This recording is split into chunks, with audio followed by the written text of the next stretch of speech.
It's time for The Line of Fire with your host, biblical scholar and cultural commentator, Dr. Michael Brown. Your voice for moral sanity and spiritual clarity. Call 866-34-TRUTH to get on The Line of Fire. And now, here's your host, Dr. Michael Brown. Welcome to The Line of Fire as we start our week together. Michael Brown, blessed and delighted to be here with you and here to infuse you with faith and truth and courage to help you stand strong on the front lines. All of us today, living in America, around the world, followers of Jesus, we are in the line of fire. So we're here to equip you so you can stand strong. We are working on our May Frontline newsletter now. We've got testimonies put together already, thinking through the message, the main message, the Hebrew word study. We'll have other features. So sign up today if you're not getting our Frontline newsletter.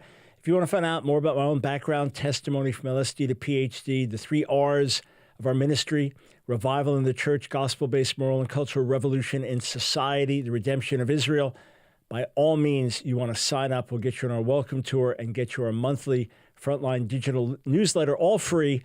Go to thelineoffire.org, thelineoffire.org, and just click on subscribe, and we'll get it coming your way. All right, here's the number to call. 866-34-TRUTH, 866-348-7884. You can respond to anything that I'm talking about today having to do with Israel. We can talk about the state of America, upcoming elections, where things stand regarding Israel as well, or general questions. We may take some of those, or things you want to challenge me at, tell me why I'm so wrong. Phone lines are wide open. We're not going to restrict topics. It's just going to be a matter of time of what we get to. 866-348-7884. Is it anti-Semitic to criticize Israel at all? Of course not. Absolutely not. In fact, some of Israel's staunchest critics are Jews. Some of Israel's staunchest critics are Israelis living in Israel. It is not anti-Semitic to criticize Israel, to differ with Israel, to think that Israel does certain things wrong. It's not anti-Semitic to do that. It's not anti-Semitic to differ with individual things Jewish people do or some things that some Jewish people do. There's nothing anti-Semitic about that.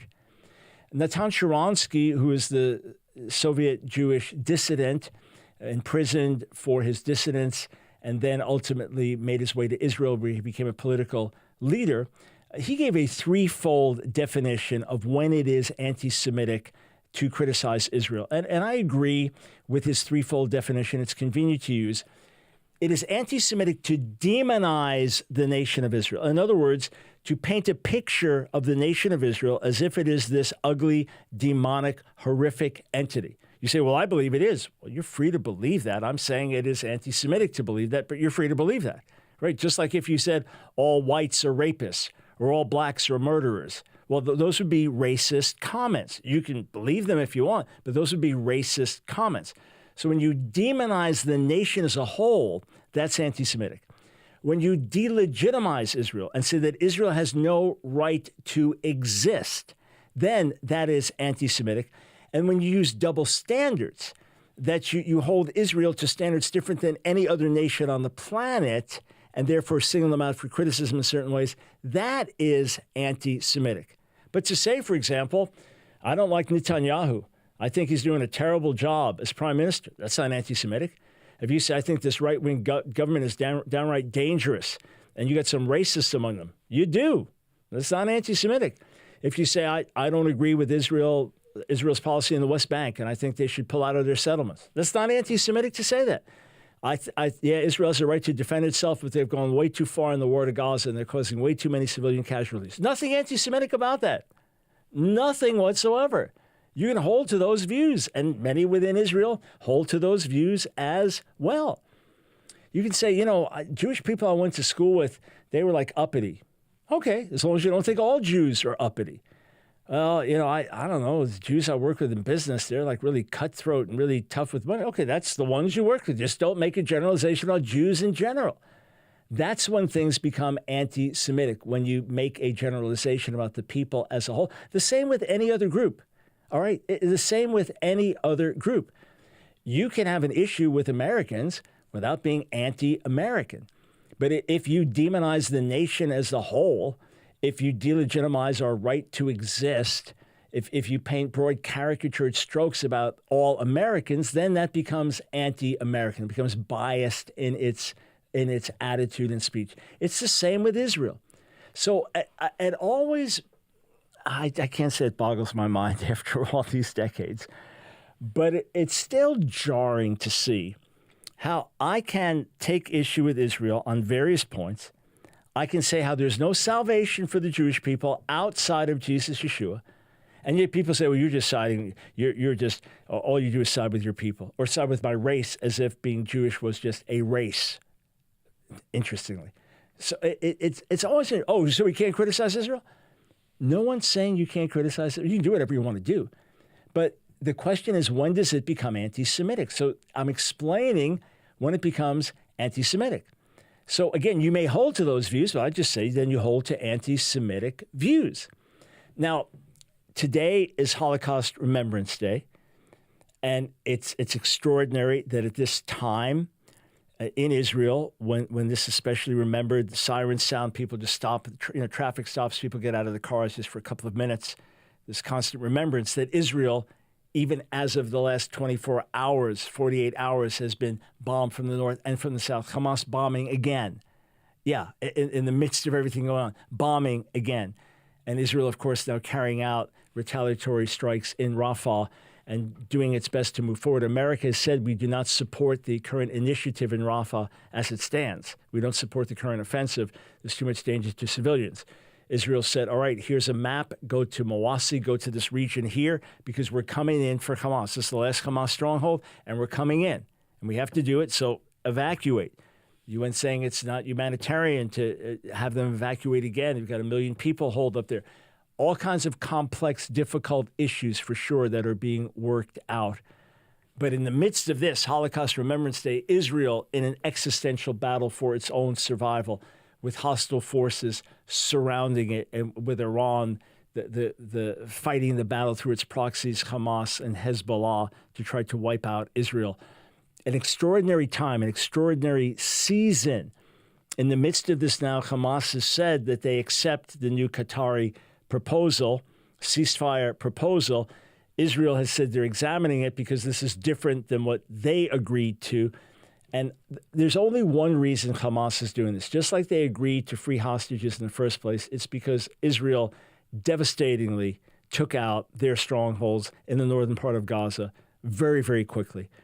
And the devastation was so quick, so overwhelming, they really had no choice but to say, okay, we're going to negotiate. As much as they talk about martyrdom and all this, when it's still now fighting for their lives and survival, at the end, they're holed up in tunnels and using hostages, as we understand, as human shields. So obviously, they're fearing Israel coming in and exerting pressure and seeking to take out their lost strongholds in Rafah. I was interacting with a brother a few months ago. I wouldn't call him anti-Zionist, but he's so strongly pro-Palestinian. He has extreme suspicion towards Israel and what they do, and believes the worst narratives. I mean, we really clashed in our views.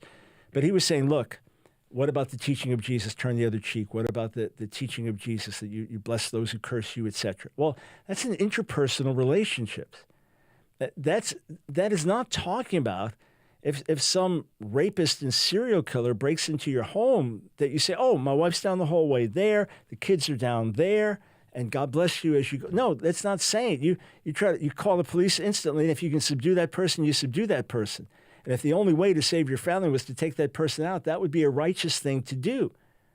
The same way when we are invaded, if we were being invaded by foreign armies, and we were having tens of thousands of our people slaughtered to just with numbers come up to what it would be, the equivalent of multiple 9/11s, one day after another, after another, after another, or multiple the same day to compute with what Israel suffered on October 7th, we'd be in all-out war with these enemies and doing everything we knew to take them out. The way to overcome Hitler was not to turn the other cheek. So we're talking about war being enacted here. It must be, Hamas must be taken out of power. The question is, what then replaces them? Something worse than Hamas? as you chop the head of the snake and now you get 10 snakes instead? Is there a way to reach out to the people and say, look, you can have a peaceful life. You can have a prosperous life. You can raise your kids without fear if you'll just acknowledge that Israel is here to stay. Because remember, Hamas says we will do October 7th over and over again until there is no more Israel. Hamas has said this is not a conflict of 70-something years. This is a conflict going back well before that, well before a century, meaning that Israel, the Jewish people, should not be there in the land at all. There is no two-state solution with Hamas. There is no two-state proposal. There is no dwelling side by side with Israel in the land, even with 1967 borders. There is none of that, or pre-1967 borders. There is none of that with Hamas. It is the annihilation of Israel, the extermination of Israel, the end of Israel, period. That's all that Hamas stands for. They are Islamists, all right? They are not primarily nationalists. They're primarily Islamists. That is their viewpoint. Is there a way to appeal to the people, to appeal to the mothers and to the children that remain, to appeal to the fathers that are still alive and to say, we're here, we're not going anywhere.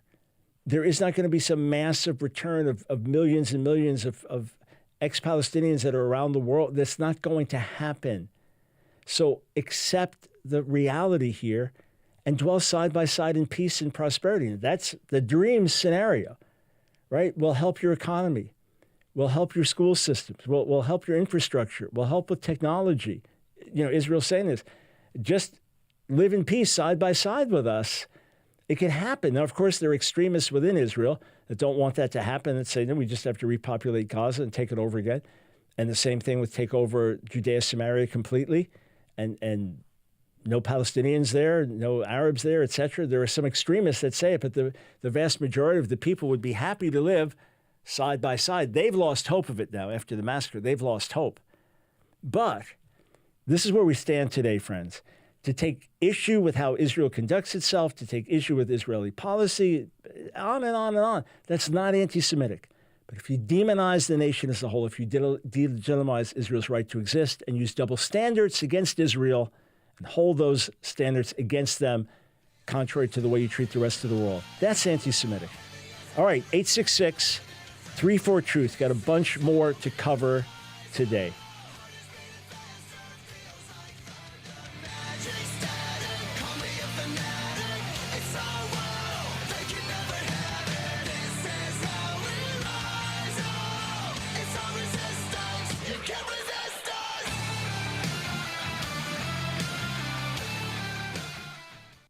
This is Michael Ellison, founder of TriVita Wellness. Have you ever noticed that you're not as strong as you would like to be?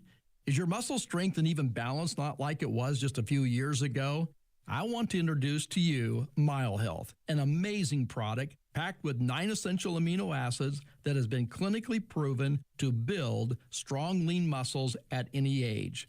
This formula has 25 human studies and over $20 million in scientific research. It has been used by the U.S. Olympic swim team, the NASA astronaut program, the U.S. military, and yes, by thousands of people just like you.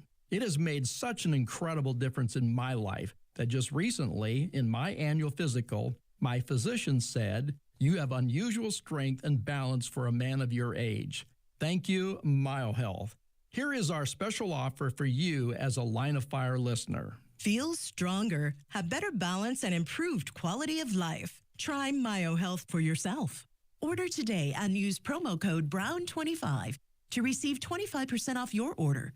As a new customer, 100% of your order proceeds from your first order will go to support the Line of Fire radio broadcast.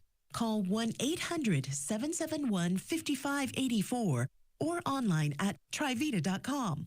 With the MyoHealth, my strength has gone up. I was doing weight that I haven't done since my 20s. And I usually ride my bike to the gym, and then on the way back, after I've done my weight training, I'm huffing and puffing.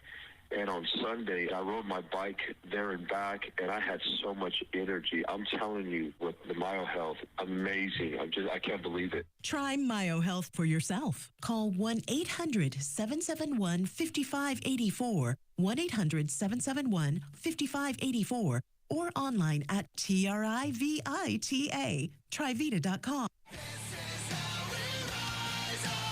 It's The Line of Fire with your host, Dr. Michael Brown. Get on The Line of Fire by calling 866-34-TRUTH. Here again is Dr. Michael Brown. Yeah, shout out to our co-sponsors, Trivita. Check out the products. See if they work for you.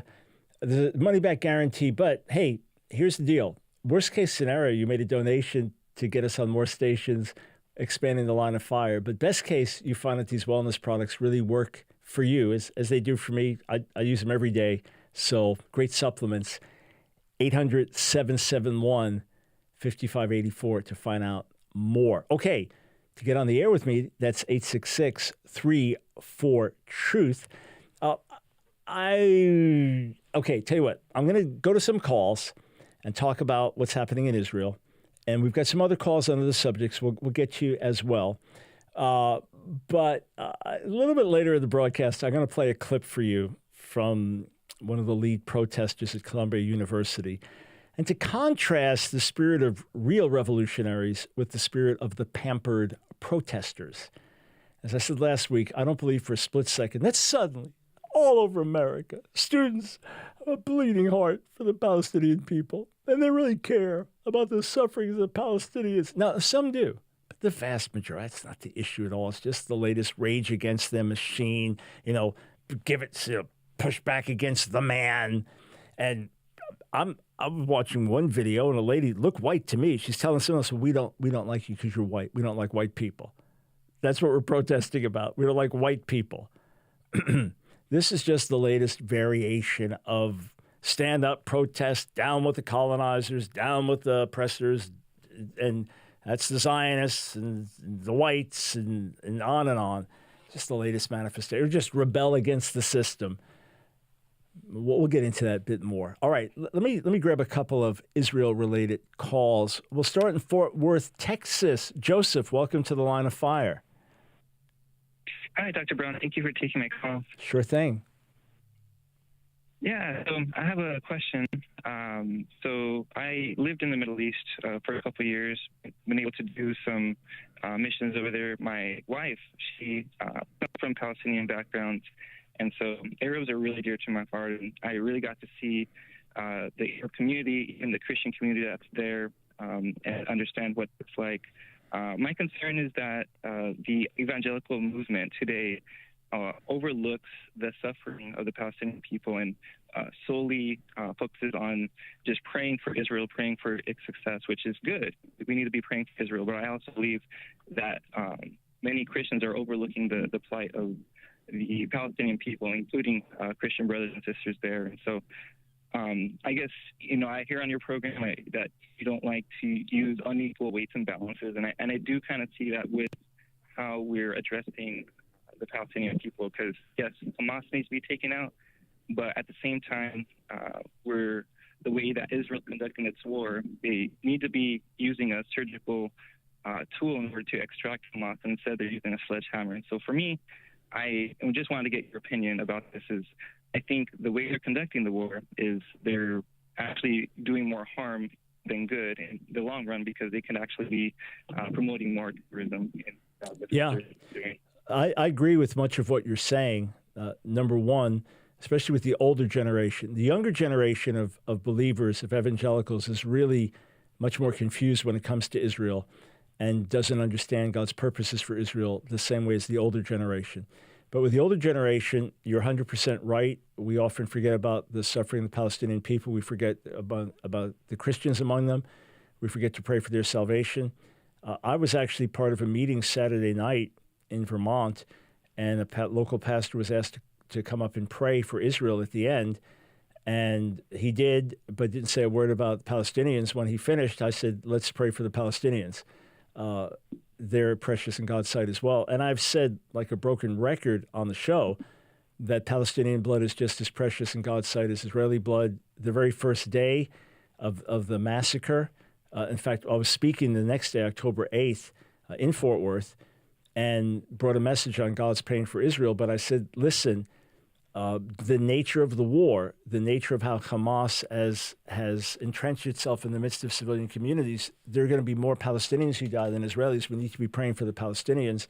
And even wrote an article early on called Sympathy for the Palestinians. So I do agree with you there that we often overlook that, or we demonize that people as a whole, as if they're all Hamas. I know many are Hamas supporters, and they have rejoiced with Hamas's victories. I look at them as victims of brainwashing and indoctrination and the situation in which they've been raised. But certainly, we often overlook prayer for them or concern for them, or think that their blood is not as precious as Israeli blood. So I agree with you on that point 100%. As far as my emphasis, I have stated those things over and over and over and over. Anyone that's watched the broadcast or listened over the months will know that. At the same time, I'm constantly confronting issues having to do with Jew hatred, with the demonization of Israel as a whole, the campus protests now, the rising tide of anti-Semitism. So I'm going to talk about those things more. But when we talk about the actual war on the ground, always going to mention the other side of things. The last point, I would say that it's a bit of an overstatement to say that Israel needs surgical precision and they're using a sledgehammer. They're doing their best to use surgical precision and take out Hamas, but Hamas has set itself up by design to take that. The only way you can get to Hamas is by killing civilians. It's just that's the only possible way you can do it. They've set it up in that way, and they welcome it. They're on record saying we'll lose hundreds of thousands of lives. It's a victory for us. So could Israel do even better? Yes. Would I make as blunt a distinction as you? No.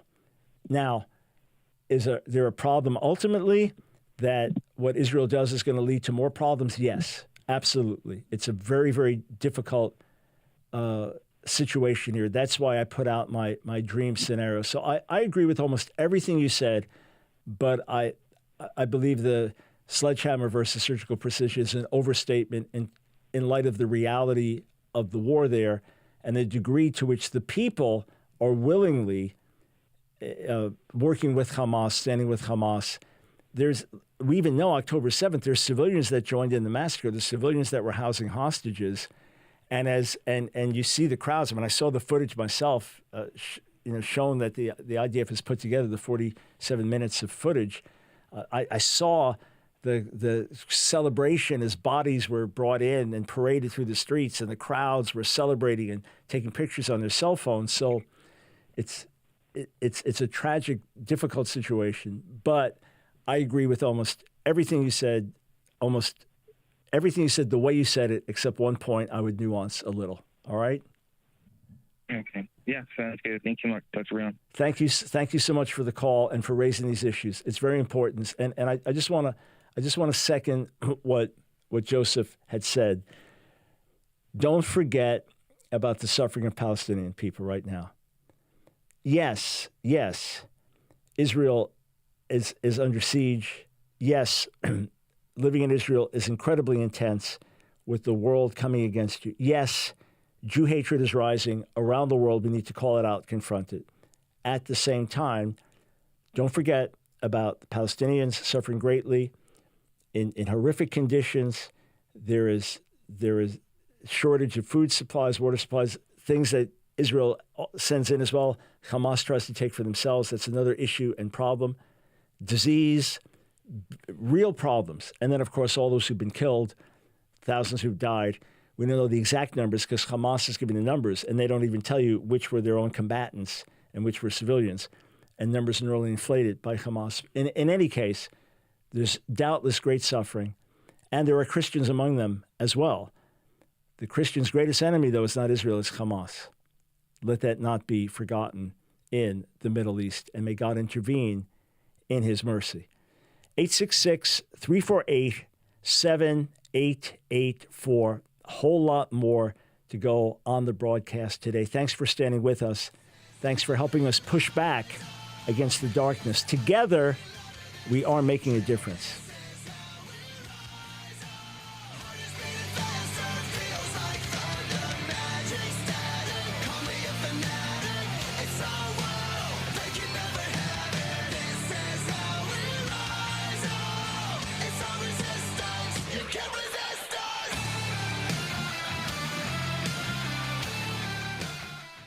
Hey friends, Michael Brown here. My delight to serve as your voice for moral sanity and spiritual clarity. We are living in such urgent times today, friends, that all of us are in the line of fire. There's a target on your back. There's a target on my back. If you simply seek to live by biblical values or just conservative moral values, you could be canceled. You could be cast out. You could be put down. You could be silenced. I'm here to say, friends, that I am not about to be silenced, and I don't believe you are either. It is time for us to stand up. It is time for us to say enough is enough. It is time for us to push back in Jesus' name. Not fighting the way the world fights. No, overcoming evil with good, overcoming hatred with love, overcoming the flesh with the power of the Spirit, overcoming lies with truth. And that's what we're here to do on the Line of Fire broadcast. And friends, it's not just a broadcast. It is a movement of people around the world, God's people standing up, saying enough is enough, and saying, Lord, here we are. Send us, use us. I want to urge you today to join our support team, because we are on the front lines together. And we are literally touching people around the world, in America, in the nations, in Israel. And together with your help, we're going to amplify this voice and spread this movement around the globe. So I encourage you, go right now to thelineoffire.org, thelineoffire.org. Click Donate Monthly Support. Thelineoffire.org, click Donate Monthly Support. When you do, you become a torchbearer. We immediately send you 2 great life-changing books. We immediately give you access to many classes I've taught. Others have to pay to take those. You get them for free. Exclusive video, audio content, a new audio message every month, an insider prayer newsletter, 15% discount on our online bookstore, so much more. Join our support team today. Go to thelineoffire.org. Donate monthly support. It's The Line of Fire with your host, Dr. Michael Brown. Get on The Line of Fire by calling 866-34-TRUTH. Here again is Dr. Michael Brown. Thanks for joining us, friends, on the broadcast. All right, I want to go to a clip, then we'll go back to your calls, 866-34-TRUTH. Got a couple of phone lines open if you want to get in the queue here. So this is Johanna King-Slutsky. She's a PhD candidate at Columbia University. She was one of the protest leaders with the encampment there. And they're asking for supplies to be brought in. I want you to hear this dialogue. It's really quite telling. Why should the university be obligated to provide food to people who've taken over a building? First of all, we're saying that they're obligated to provide food to students who pay for a meal plan here. But you mentioned that there was a request that food and water be brought in, unless I misunderstood. To allow it to be brought in. I mean, well, I guess it's ultimately a question of what kind of community and obligation Columbia feels it has to its students. Do you want students to die of dehydration and starvation or get severely ill, even if they disagree with you? If the answer is no, then you should allow basic, I mean, it's crazy to say because we're on an Ivy League campus, but this is like basic humanitarian aid we're asking for. Like, could people please have a glass of water? But they did put themselves in that very deliberately, in that situation and in that position. So it seems like you're sort of saying, we want to be revolutionaries, we want to take over this building, now would you please bring us food and water? Nobody's asking them to bring anything.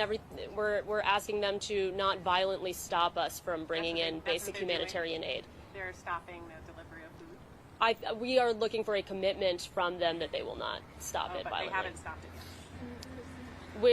I don't know to what extent it has been attempted, but we're looking for a commitment. And the grub.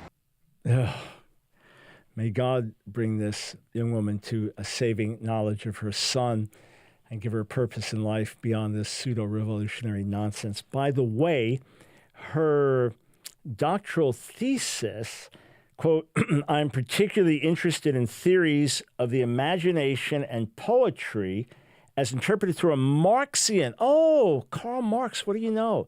A Marxian lens in order to update and propose an alternative to historicist ideological critiques of the romantic imagination. It's clear, right?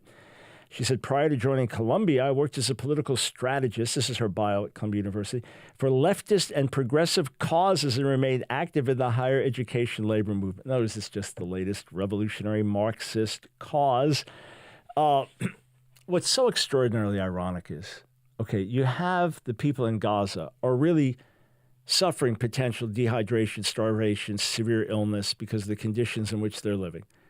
And here you've got these pampered protesters saying, hey, we want food, water supplies. Like, well, hang on. The campus dining hall is open. You've got a meal plan? The campus dining hall is open. Well, we've taken over a building. Well, send some of the people out to get food, bring it in. Hey, tell you what, or go online and order. Get your cell phone out and order food. Well, we want to make sure it's not violently stopped. Nobody stopped anything. Nobody stopped anything. I mean, picture this. You got a delivery. Whatever is service, use Grubhub or whoever it is, right? And you say, well, I'd like guarantee that no one is going to try to violently stop the delivery. It's like, who's stopping any deliveries? Where does anything stop? You're the ones threatening violence, right? What's happening here? So this whole mythical thing that but see, hey, tell you what, just go out and just walk outside and go ahead and get what you want and go back in. Or call a friend, say, hey, could you bring me a bottle of water? Or maybe next time before you take a building, bring a few extra bottles of water with you. This is remarkable. Okay, let's see. Over at UCLA, protesters said, we will not leave. We'll remain here until our demands are met. But they had some urgent needs, though. Hot food for lunch. We are revolutionaries. I've been writing about revolutionaries and revolutionary themes for many years now. And the basic mentality of a revolutionary is life as it is not worth living, but the cause is worth dying for, right? That's how a revolutionary often thinks. So Bill Bright, in his book, Revolution Now, quotes the words of Nietzsche, a Marxist who died in prison for his role in the assassination of Tsar Alexander II. The second quote, so this is a Marxist revolutionary, said, the revolutionary man is a consecrated man. He has neither his own interests, nor concerns, nor feelings, nor attachment, nor property, not even a name.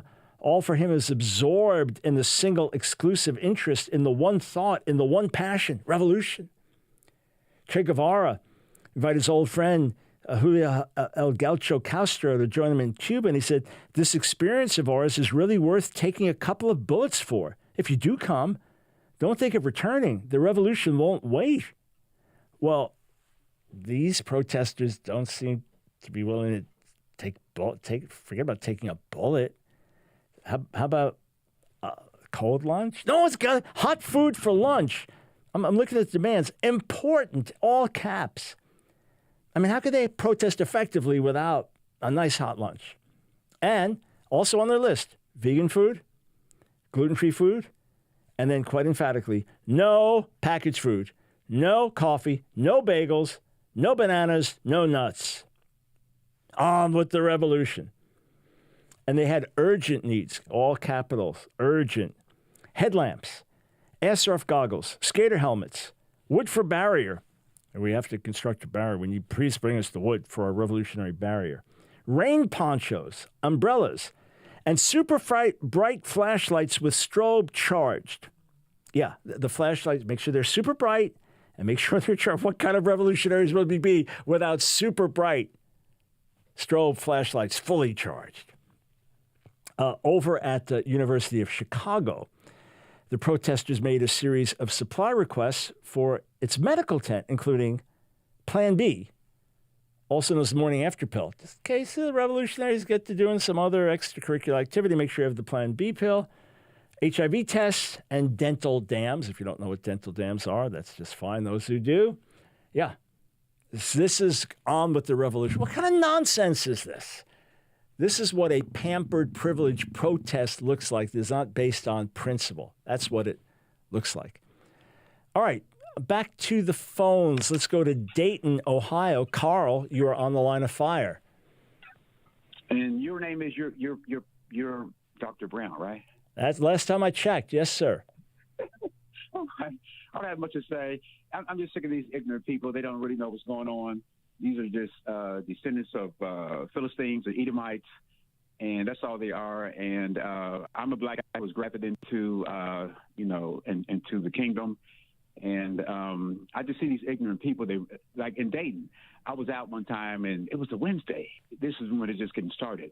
I see all these people marching, And I was playing dumb and ignorant. I'm like, so what's going on here? And I was talking to a guy, handsome guy. He was Arab or something. He was telling me what's going on, which it didn't make any sense. But I see these people walking in line like a zombie, and they don't know if they would allow these people to take over this country, these women who are marching in line, right? Probably medical students, going to be lawyers, whatever. They wouldn't be going to school. They'd be wearing burqas up to their eyeballs. You know, they would get no respect. And they're marching for these people. It's like queers for Palestine, right?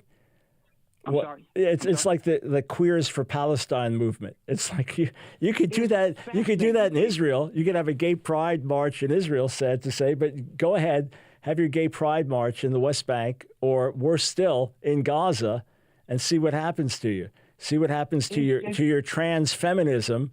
Yeah, see what happens to you. Exactly. They're actually marching for people that hate them. Yes. Hate them. Yeah. And it's just a paradox to me. And I just really don't. But I guess it's just ignorance, you know. And here's what it is, Carl. There are a few things. There are people.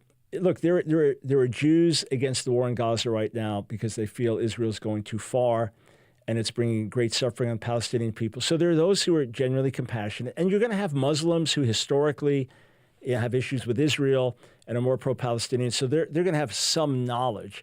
But your average protester, first when people say, from the river to the sea, Palestine will be free, you say, oh, excuse me, which river and which sea? They can't answer that. Then you show them a map and show them, okay, the Jordan River and the Mediterranean Sea, and say, well, what nation is there right now? Oh, that's called Israel. So in other words, you're saying no more Israel.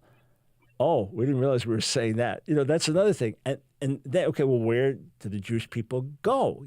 What's the Hamas solution? Exterminate them or expel them.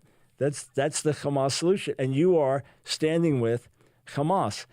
But there are two things. One, sir, is the irrational nature of anti-Semitism, that it just people, they get angry at the Jews, conspire against the Jews, evil Israel, evil Jews. And the other thing is, like I said, it's part of the latest protest thing. Look, I do not believe that around the world suddenly in 2020 there was tremendous sympathy for Black Americans. I do not believe that. I do not believe that suddenly all around the world, all Europe, everybody cared about police brutality against African Americans. I don't believe that for a split second. It was just another anti-American, anti-oppressor thing.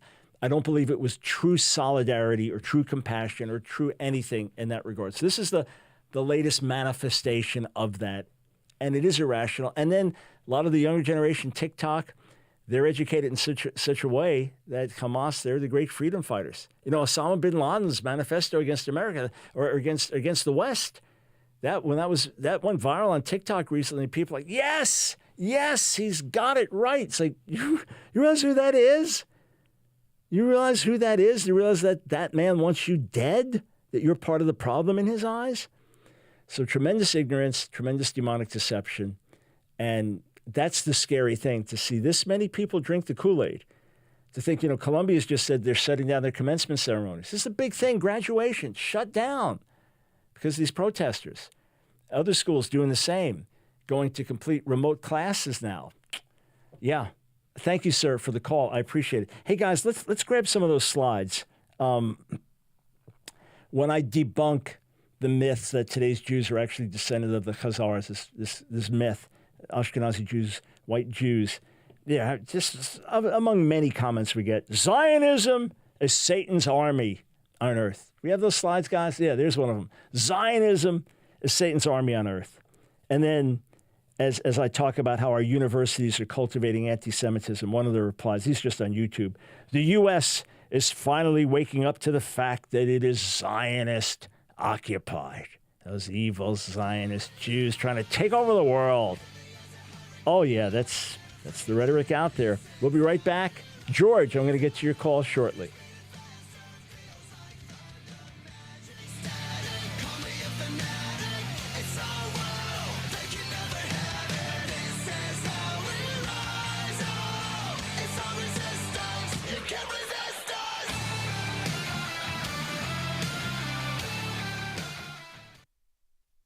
Have you had a setback from an injury, accident, or surgery that left you feeling weaker and a loss of strength? Or are you feeling the effects of aging and just don't feel like you have the stamina or energy you used to? Then MyoHealth might be an answer to your prayers. Backed by 24 human clinical studies and over $20 million in government-funded research, MyoHealth contains a perfect balance of all 9 essential amino acids. With MyoHealth, you can rebuild your strength, improve your balance and mobility, have more energy while restoring your health and vitality, and start building new, lean, stronger muscle in as little as 30 days. By combining MyoHealth with a healthy diet and regular exercise, you can feel stronger at any age, have more energy, and live a life with vitality. Put the power of MyoHealth to work for you. I started working out consistently for the first time in years, and I've lost 50 pounds. I've been lifting weights, I've been swimming, and then the muscle mass, that's what really surprises me. I can't believe at my age, I'll be 73 this fall. My life has changed. I'm not the same anymore. MyoHealth changed my life, definitely, and I just thank God for it. I would definitely recommend MyoHealth. I'm sold on MyoHealth. MyoHealth tastes great, and it helps me in the gym. I feel like I've got my strength back. My upper arms are tighter. I have a great deal more energy. I encourage anybody to try MyoHealth. It really works. Call 1-800-771-5584 or online at Trivita.com to place your order for products to support your wellness goals. As a Trivita introductory offer, use promo code BROWN25 and receive a 25% discount on the products of your choice. Call 1-800-771-5584. 800-771-5584. It's The Line of Fire with your host, Dr. Michael Brown. Get on The Line of Fire by calling 866-34-TRUTH. Here again is Dr. Michael Brown. Welcome back to The Line of Fire. Michael Brown, blessed and delighted to be with you again. Make sure you're getting our Frontline Equipping newsletter. Go to thelineoffire.org and click subscribe. It'll be coming your way. We'll send you last month's immediately and then get you in our welcome tour as well. That's thelineoffire.org. If you're watching on YouTube and you're not a subscriber, make sure you click subscribe and then the bell so you'll be notified when we go live with new shows. So last week, I talked about the bill passed by the House. We still have to go to the full Senate, but passed by the House for a bill outlawing certain anti-Semitic speech, etc. And I just focused on the mistaken notion that the definition of the International Holocaust Remembrance Alliance would forbid someone from saying that in the New Testament times that Jewish leaders gave Jesus over to be crucified. It would say it is anti-Semitic if you say all Jews of all time are responsible or Israel today is responsible for the death of Jesus. That would be anti-Semitic. So I just explained it. Whether the bill was a good bill or not, another question. Whether it restricted freedom of speech or not, another question. I simply dealt with that reality and almost saying Jewish people need Jesus to be saved like everybody else. So some of the responses to that, here's one guy. Strange how Talmudic Zionists can actually control the pedos, Jesuits, and Satanists in Congress. And this is the sicko stuff that's out there. As they explain in their wicked beliefs, we, the lower-level people, Goyim, are to serve Zionists. So this is the crazy stuff that people believe. Someone was pointing out to Tucker Carlson a friendly reminder of that New Testament authors were Jewish. The same guy I just quoted a moment ago says, no. Hebrew Zionists are not Jews. They're wicked, satanic, Talmudic devils. This is the sick stuff that's out there. When I just set the record straight about what the bill actually says, or what the IHRA definition actually is, it's been a definition around for some years and widely used in Jewish circles to define anti-Semitism, and saying Jews need Jesus like everybody else. Here's some of the responses we get. Dr. Brown showing his loyalty to Israel over Christ. And then, so if it's illegal to say that the Jews killed Jesus, then it should be illegal to say that Germans killed Jews? Unreal. And notice the Jews, but just Germans. Extraordinary. This is the mindset, the rhetoric. And friends, what you have to realize, this is not just fringe. These crazy Jew-hating attitudes are becoming more and more mainstream, and you'll see more and more of them within the church. Mark my words. With that, we'll go back to the phones over in Texas. George, are you still there? Yes, sir. Great. Thank you for holding. Welcome to the Line of Fire. Well, thank you, Dr. Brown, for having me. I want to talk a little bit, it's in reference to this doctrine about the pre-trib, which I believe is a little anti-Semite as well. But, when we read in Revelations 20 where it talks about, blessed and holy is he who has part in the first resurrection, second death has no part of them. But this doctrine, this teaching says that, when the Lord comes at the rapture, he will come for the church, but not knowing that the church, as it started with Jews, and it's comprised of Jews and Gentiles. And also when Paul writes in Ephesians chapter 2, verse 15, where out of the two people, he made one. So we should not be separating what God has united, just like in a marriage, right? Do not separate do not put asunder what God has. So let me ask this one. united. Let me ask this one question to clarify, and then we'll open this up together. So, a Jewish person outside of Jesus is not part of the ecclesia, not part of the church. Would you agree with that? In other words, the church is saved Jews and saved Gentiles. So I'm a saved Jew, you're a saved Gentile. We're part of the same spiritual family. We're one in the Messiah. But Gentiles who don't believe in Jesus and Jews who don't believe in Jesus are not part of the ecclesia. Would you agree with that? Yes. Okay. So that's not anti-Semitic to say that. You're saying that because dispensationalism, the pre-trib teaching, makes them two complete separate entities, the church and then Israel, that's what makes it anti-Semitic? I just want to make sure I understand. No, well, no. Where I was leading with that is, for example, they say, in other words, Jews are not going in the, as they say, the rapture, but they will have to go through the great tribulation. In other words, you're going to have to suffer if you want to go to heaven. This is what you're going to go through. But I believe that the Lord will come at the end, yes, as is written, throughout Scripture, in Matthew 24. At the end, where after the tribulation of those days. Yep. Yes, and when Lazarus dies, that Martha, Jesus said, he will rise again. She said, I know that in the last day he will rise. Yes. So George, I'm with you on that. That I understand that the second coming is one event. At the end of the age, there's not a second coming and a third coming.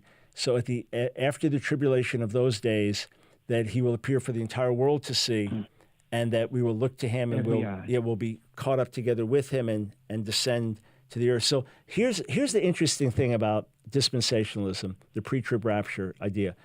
On the one hand, it's been strongly pro-Israel for decades, that these authors were expecting the Jewish people to come back to the land long before it happened.